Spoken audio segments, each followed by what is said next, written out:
Are we on? Live na ba tayo? Direct? Titignan natin, ha? Tignan natin, ha? Okay, live na tayo. Aha. Okay, magandang gabi, ha? At paumanin nyo muna ang ating initial live stream test po ito. Papo ito. Oh. As we look forward na magkaroon pa ng mga succeeding live stream. Okay, so play muna natin ang ating intro.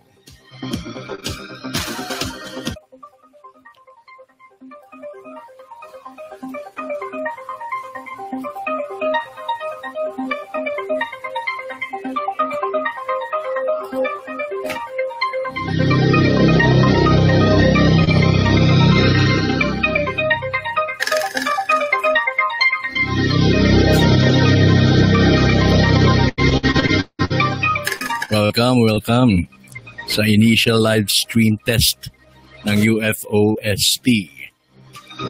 Test pa lamang po ito, test pa lang. Kaya wala po tayong format.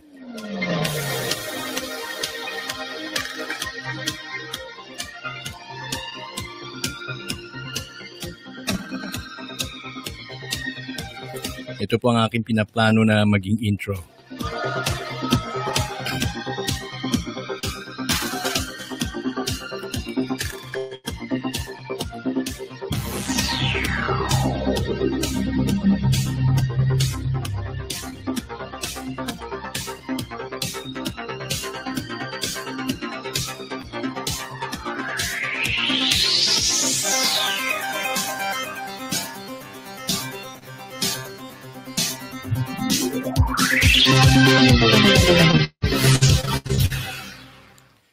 Good evening sa lahat. Ako po si Tony Israel ng UFO Society of the Philippines. Welcome po sa ating test live stream. Kauna-unang pagkakataon mula po ng sinikap kong magkumpuni o magpundar ng konting ng mga gamit lamang para makapag live stream. Ngunit hindi po ganun kadali. Gaya rin po nung panahon na binuo natin ang UFO Society of the Philippines, no? Some ilang years na ba? 8 years? No, 8 years ago.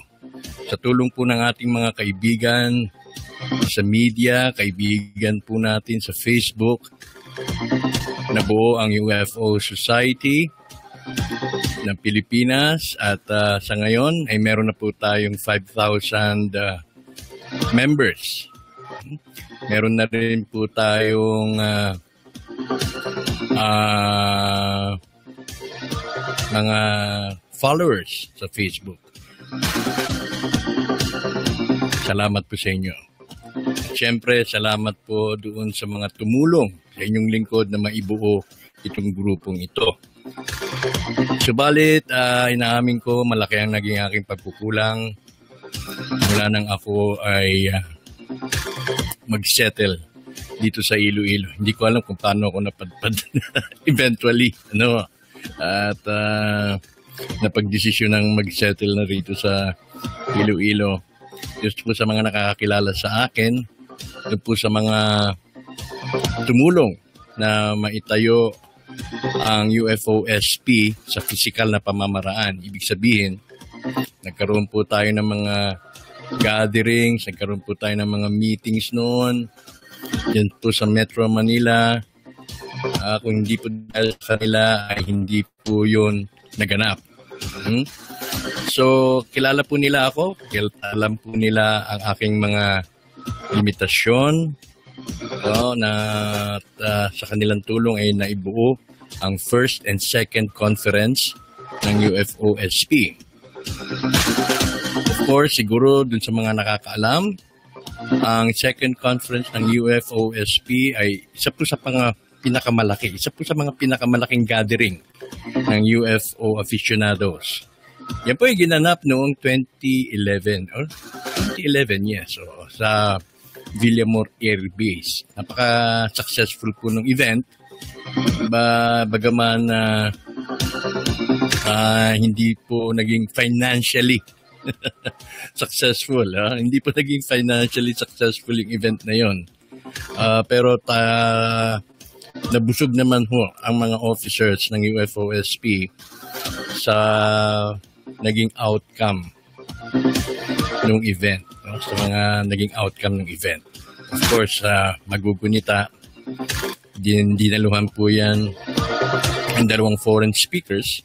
Ang isa po dyan from UK and Hong Kong na si Neil Gold. At isa po dyan ang ating pong kaibigan na taga Netherlands. Ano ba pangalan? Sorry, nakalimutan ko. Pasensya na po, hindi pa ako nakapaganda. Si Gerard, Gerard Artsen. Yan. So, mula po nung ako'y nag-relocate dito sa Iloilo dahil nga po ako'y isa sa mga. Naamin ko. Isa sa mga napaniwala nung 2012, December 21, 2012, fenomeno na yun, yung scare na yan, kung tawagin, end of the world scare. Pinagandaan ko po yun. At syempre, nung countdown ng December 21, 2012, nag-antabay ang inyong lingkod, kasama po ang ilan sa mga kaibigan natin dyan. At sa kabutihan palad, wala naman pong nangyari. Salamat naman.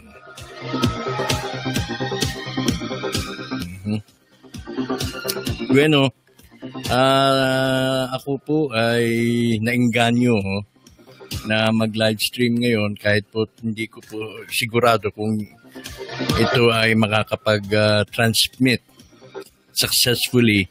Hindi pa po ako sigurado, hindi pa po subok ang ating sistema kung ito ay makakapag-live stream po tayo ng tuloy-tuloy ng walang aberya at walang lag dahil nga po ang aking laptop ay hindi naman po ganun kabilis, no? Although nakapag-pundar po ako ng maganda-gandang webcam, ang aming pong wifi naman dito ay marami pong gumagamit kaya po ang globe may time na mabilis and most of the times sakal. Sabi unlimited daw pero may limit. Diyan po kayo, yan po ang aking kinakasama ng loob. Kapag binentahan ka, kapag sinabi mag-subscribe ka sa kanila, sabihin unlimited. Pero nung nakasubscribe ka na, may limit na. Yan ang hindi ko maintindihan, no? Buti pa yung only rice. Ang only rice ni Mang Inasal. Na pinipigilan naman ni Cynthia Villar at sabi mapanganib daw ang only rice sa kalusugan. Ewan ko kung ano ang kanyang nais na mangyari. Siguro nagbabalak-balak magtayo ng fast food dito Ang totoo po niya, kaya nga po binili ni Jollibee si Mang Inasal dahil na-threaten ng Jollibee. Magmula nung nagkaroon ng only rice, doon na nagpuntahan kay Edgar Sia. Maswerte yung mga pangalang Edgar Sia. Eddie Garcia, saka si Edgar Sia. Kaya po nung magsanib ho yung dalawang dragon, yung Jollibee, Tony hindi ko alam na, kalimutan ko na yung pangalan, at itong si Edgar, parehong in-check, nagsanib sila ng puwersa, at sa kanilang pagsasanib ng puwersa, nagtayo po sila ng real estate company. Tinawag po nila ang kanilang real estate company na Double Dragon, symbolizing na negosyo po nila ay apoy. element ng fire na tinawag na double dragon. Ang problema, kung ako ay real estate buyer, house and lot buyer, bibili ako ng condominium unit, siguro hindi ako bibili sa dalawang dragon, ano? Bakit? Baka sunugin ng dragon. Baka bibili ng real estate property mo na ang kontra ay apoy sa mga nagninegosyo. Ang negosyo ay apoy. Kaya nga po one time, itong Ceres Busliner, ito po isa sa mga malalaking bus companies dito sa probinsya, particular dito sa Western Visayas, ang Ceres Liner. May nagpanukala po dyan na bumili ho ng Roro. Kasi sila, yung operations nila ay nakadepende sa Roro. Ayan. Babatiin ko mamaya yung mga bumabati ha. Pumapasok na. Mamaya pakikita po natin yan. Lalabas po yan. Tayo po ay nasa BLive.tv. Now, sabi ho nung may-ari, ay hindi naman kami siguro sasang-ayon na magkaroon kami ng Roro business dahil ang Roro business ay ang element niyan ay water, tubig, yan. At kami ay nagsimula sa element na lupa o yung earth. Di ba siyempre, bus ay rolling ho yan, no? At nakasalalay po dyan sa earth element. So para hindi magkontra yung earth tsaka sa water, binitawan nila yung proposal na yan. Pero itong aking kaibigan na si Ed Garcia at si Tony ng Jollibee ay nagtayo ng business. Sana naman pinangalanan na lang nila ng iba pinagmalaki pang double dragon. Nakakatakot. Okay. Atin munang dakuhan. Ito si Ray Galutera. Magandang gabi po. Magandang gabi rin sa iyo, Ray. Salamat sa iyong pagtsatsaga. Okay. At si Dana. Ito ang aking kaibigan. Nice one, Tony. Thank you, Dana. Ito yung aming mga sa Iloilo group. Nagkaroon po kami ng mga pagtitipon, paminsan-minsan. Dito po sa Iloilo. Konti pa lang ho kami. Ayun. So, mari po kayong mag-comment, no? Ito po, initial pa lang. Wala pa po tayong format. So, free for all. At ako po talagang nainganyo ako mag-live ngayon dahil po sa isang comment dito sa ating group page. Dito sa UFOSP, facebook.com groups/UFOSP. Okay? Wala pa po akong capacity na maipakita sa screen itong komentaryo na to, no? At sandali papatay muna atin munang itong ating background music. Obviously, nag-alias lang itong tao ang itong nag-respond, no? Ito si Mangyan Mayan. Ayan. Si Mangyan Mayan. Palagay ko nag-alias ito. Babasahin ko po. Kasi hindi po ito nakapost dito sa ating fan page, no? Isa sa mga nais ko pong tugunan. Nahirapan naman akong magsulat-sulat na kung susulat pa natin kung ano at mahaba, ano. So ito, hello po, brothers and sisters. Sabi niya, hello po, brothers and sisters. Tulungan niyo po ako. Bakit? Kasi sobrang aware na ako ngayon about NWO, New World Order. Ay, siyempre, pag sinabing yung NWO, nandiyan ang Illuminati, implikasyon na sila Rockefeller, sila Rothschild, at kung sino-sino pa. Kasama na siya yung mga malayaman, mga elite, kung tawagin. So, aware na daw siya sa New World Order. Illuminati at God Code na in our DNA at iba pa. Pero humingi po siya ng tulong, help me, Eka. Ano pong gagawin ko? yung buong family ko ay nasa side pa ni Jesus. Hindi ako naniniwala na si Jesus ang Diyos. Kanya, please, tulong po. Tapos, mas naniniwala sila sa media. Paano pong gagawin ko? At sino po ba talaga ang totoong Diyos? Please help me. Tulong naman po. Nakakabaliw po kasi. Yan ang kanyang problema. Nagkaroon po, kumbaga, namulat siya sa katotohanan o namulat siya sa isang realm, na sa kanya ay yun ang kanyang katotohanan. Kumbaga doon sa Biblia, nang mamulat si Eva at Adan na nakahubad pala sila, nagtago sila sa Diyos, pati sa Diyos. Nahiya sila na nakahubad sila. So, yun po ang sumasambulat dito sa ating kaibigan na itong alias na Mangyan Mayan. So, na unti-unti pumapasok yung mga informasyon, siyempre sa pamamagitan ng internet. Marami nagpapasok ang informasyon, kesyo ganito, kesyo ganon, kesyo ganyan, kesyo ganon. Isa na rin po ako dyan, sa mga naniniwala o sa isa sa mga tao na masasabi nating nagsaliksik din at nagpadala. Nagpadala ako dyan. Aware po ako. Aware din po ako na posibleng hindi nga totoo yung ating kinagis ng reliyon. Posibleng hindi nga si Jesus ang Diyos. At posibleng meron pang isang napakataas na Diyos at maraming Diyos. Nakalagay naman sa Biblia na huwag kayong sasamba ng ibang Diyos. Ba't sinabi ng Diyos yun? Kasi may ibang Diyos. Di ba? Kung sasabi, I am a jealous God.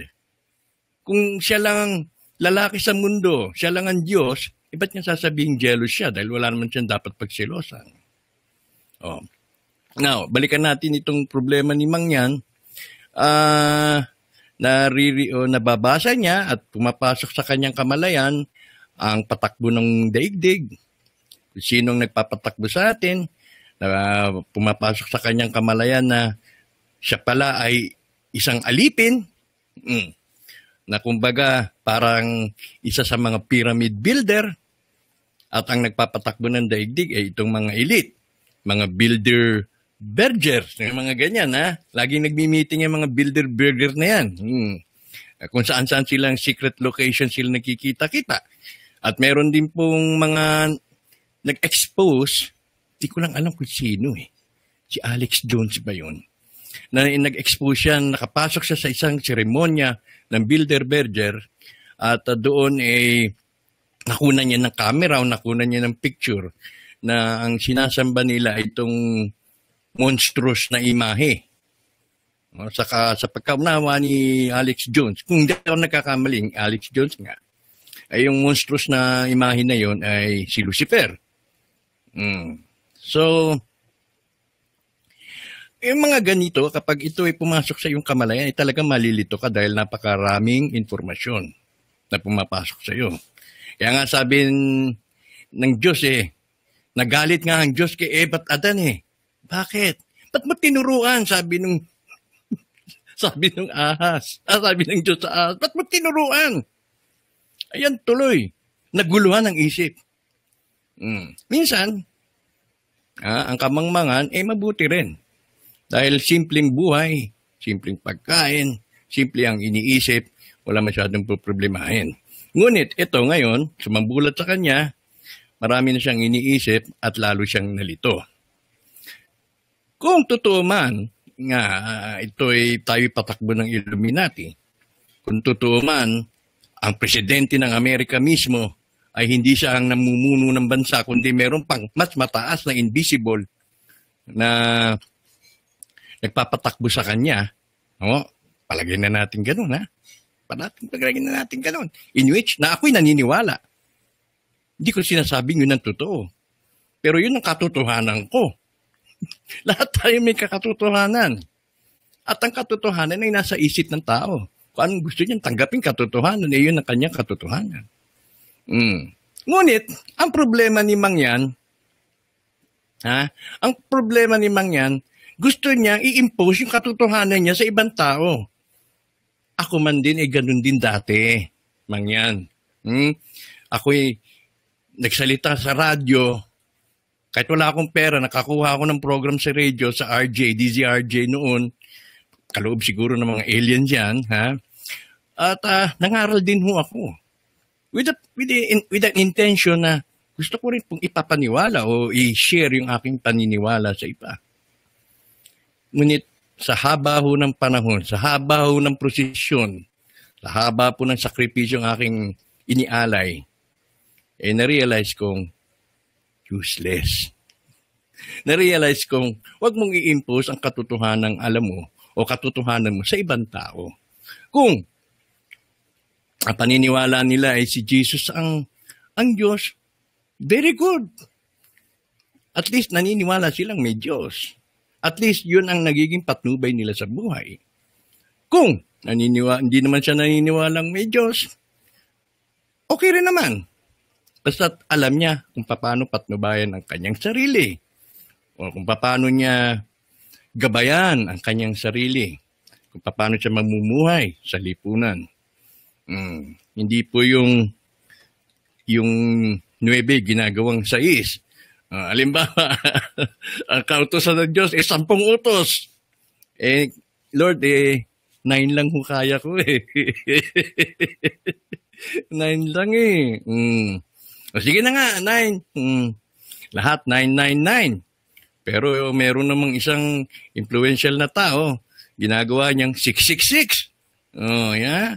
Binabaliktad niya Sabi, bawal pumatay sa kanya. Pwedeng pumatay. Sabi ng wag kang magsisinungaling. Sabi niya, pwede gumawa ng fake news. Sabi ng Diyos, wag mong, don't blaspheme my name. Pero sa kanya, sabi niya, ultimo ang Diyos ay luluhod sa harapan ko. Ayan, binabaliktad niya. Kaya siya po siguro 666. Anyway, so yan po ang mga aking na-experience. Gaya limbawa, ang Pangulo natin, galit po yan sa mga Illuminati. Galit po yan sa elitista. Okay, totoo po yan Totoo yung sinasabi niya. Na tayo patakbo ng ganito, patakbo ng ganito, tayo ko niyan. Ikaw, Amerika, ganito ka. Ayoko sa'yo. Totoo yan. EU. Padala ka ng Illuminati. Totoo yan. Totoo yan. Sa akin, Ako, Pero, kaya mo ba? Kaya mo bang magsarili? May kaibigan ako, hindi ko babanggitin ng pangalan, pareho kami ng paniniwala. Mas malalim ang kanyang paniniwala pagdating sa mga Illuminati, etc., etc. Pero ang sabi ko sa kanya, maalog yung aking camera, sabi ko sa kanya, kaya ba natin? Kaya ba nating huwag maghanap buhay dahil inaalipin ako? Hindi ko yata kaya yun. Sabihin natin, yung boss ko, Illuminati yun Pero nasa parmasyotika ako. Kaya ko bang gutumin yung aking pamilya at sabihin na, halika na, uwi na tayo sa probinsya, I will plant kamote, let's go home and plant kamote. Siyempre, papalag yung pamilya mo, masakit pa niyan iiwanan ka na asawa mo. So, handa ba tayo? Handa ba tayong mabuhay tulad ng North Korea? Si Kim, meron siyang sariling paniniwala. Paniniwala na kanyang minana pa sa kanyang mga magulang. At yun ang kanilang pinanindigan. Pero, nagsasarili sila. Pero kaya ba natin na ganun? Kaya ba natin na mabuhay sa labas sa sibilisasyon? Wala pa tayong magagawa sa ngayon dahil ang mundo ay pinaiikot po ng mga Illuminati. Kaya dito kay Mangyan Mayan, ang aking payo magsaliksik ka. Walang masama dyan sa brand new knowledge na iyong natuklasan. Pero wag mo masyadong dibdibin kasi ang knowledge na ipinangahawakan mo, wala pa siguro, hindi pa natin masasabing tip of the iceberg pa yan.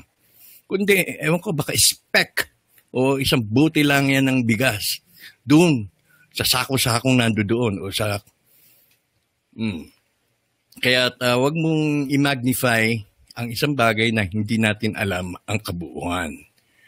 Pangalawa, tayo ay nagsimula ang buhay natin, nagsimula ang buhay ng ating mga magulang, ng ating mga ninuno, ang sibilisasyon ating kinilala, ay nagsimula po yan, bunga po ng kasinungalingan.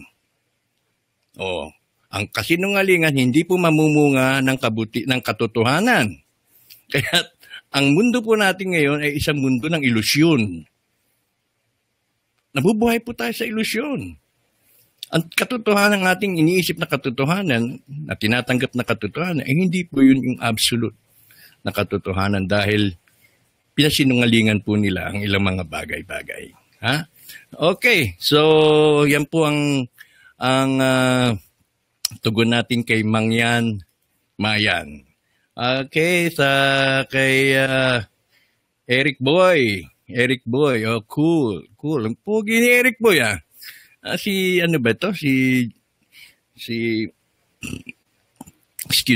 Richard ba to? Yung sa Itbulaga. Pogi At kay Leonardo Pamil.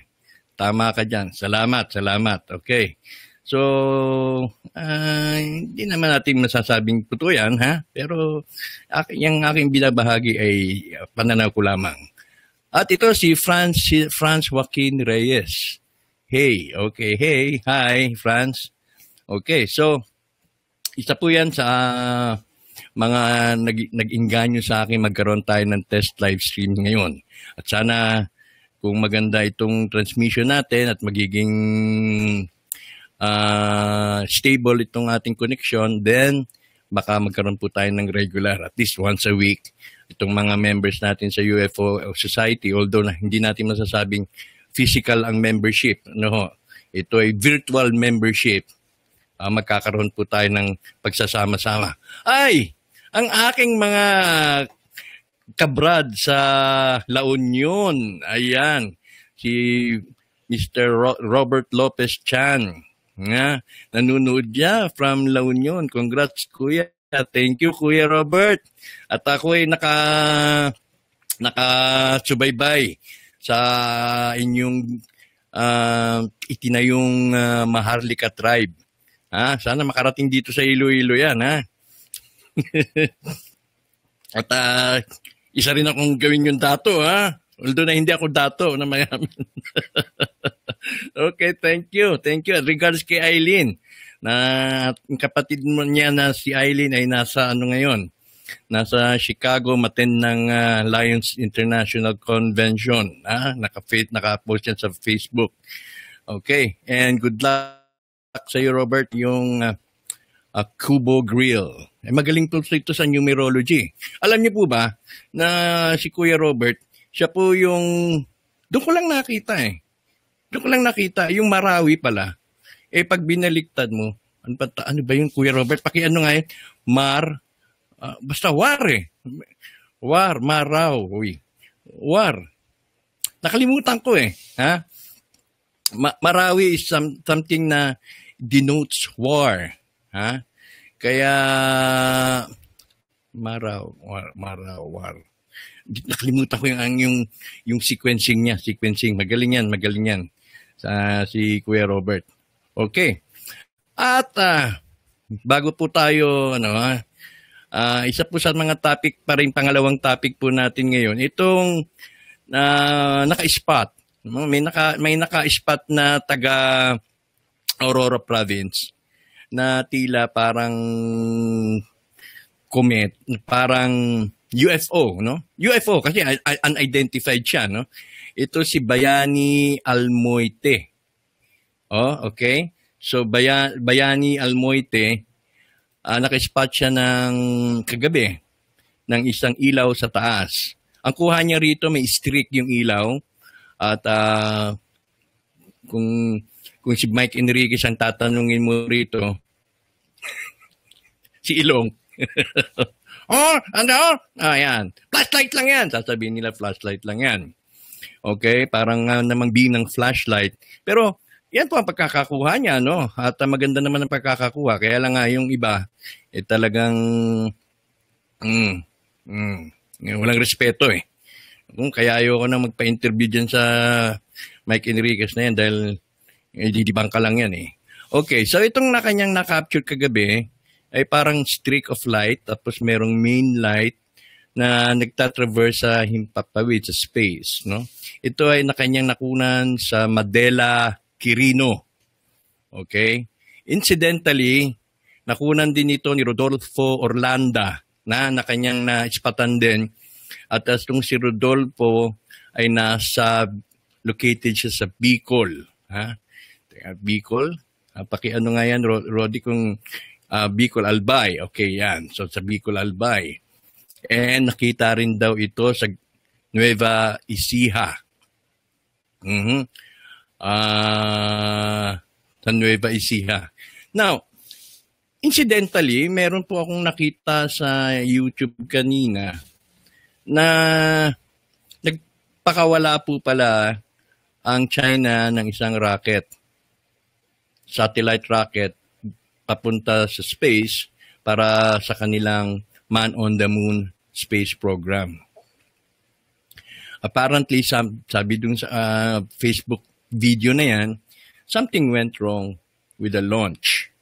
Something went wrong with the rocket at tila merong 3 UFO dun sa background nung launching pad, no? Habang nakaantabay yung rocket papalipad, meron nang nakaantabay dun sa yung papawid na 3 UFOs. Ayan.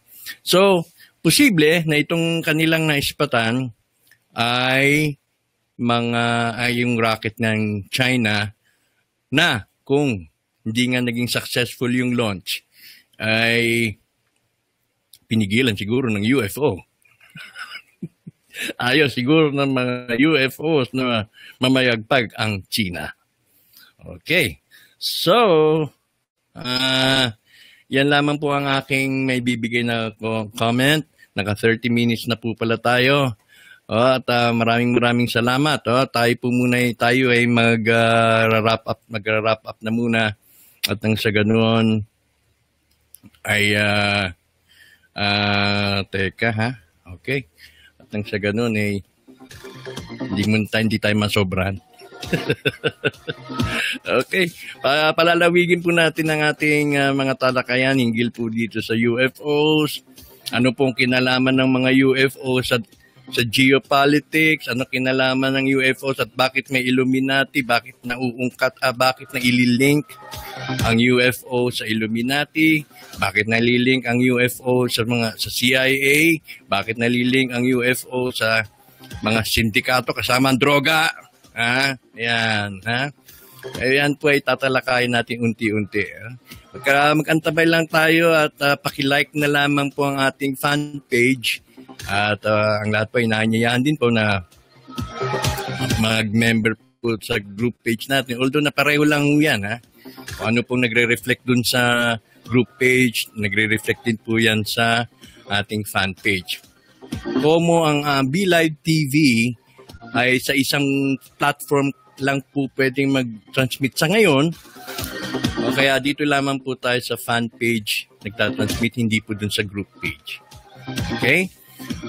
Kaya paki-like na lang para makatanggap po kayo ng aviso, notisya kung kailan po natin ito magkakaroon po ng second part at kung kailan po tayo magkakaroon ng regular na pagtalakay, no? At nawa in the future magkaroon po rin po tayo ng guesting. One of these days gusto kong makausap itong si aking kapatid na si Robert Chan, ha? At, gusto kong maintindihan itong Maharlika tribe kung ano ang ano talaga ito, ha? So, pasensya na po muna tayo sa setup natin ngayon. Marami pa po tayong ayusin after this. Okay? Muli, maraming salamat for joining me tonight. At muli, sa tayo magkita-kita sa susunod po nating live streaming. So, po si Tony Israel, nag-iwan po ng isang magandang gabi sa lahat.